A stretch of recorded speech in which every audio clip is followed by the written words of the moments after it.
दोस्तों पाकिस्तान में सबसे बड़ी कौमें कौन सी हैं, आइए जानते हैं। नंबर 6 पर बलोच कौम है जो पूरे पाकिस्तान में 3 से 5% तक आबाद हैं। ये ज़्यादातर बलोचिस्तान में आबाद हैं, इसके अलावा सिंध और साउथ पंजाब में भी आबाद हैं।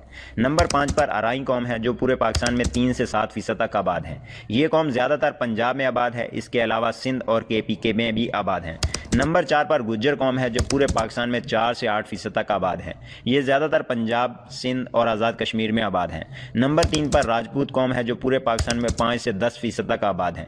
ये ज़्यादातर पंजाब में आबाद हैं, इसके अलावा आज़ाद कश्मीर और सिंध में भी आबाद हैं। नंबर 2 पर पठान कौम है जो पाकिस्तान की तकरीबन 15% आबादी है। ये ज़्यादातर KPK में आबाद हैं और इसके अलावा बलूचिस्तान में भी पठानों की काफ़ी तादाद आबाद है। नंबर 1 पर पाकिस्तान की सबसे बड़ी कौम जट कौम है जो पूरे पाकिस्तान में 10 से 20% तक आबाद हैं। जट ज़्यादातर पंजाब में आबाद हैं, इसके अलावा जट कौम सिंध, आज़ाद कश्मीर और KPK में भी आबाद हैं। आपका ताल्लुक पाकिस्तान की कौन सी कास्ट से है, हमें कमेंट सेक्शन में ज़रूर बताएं।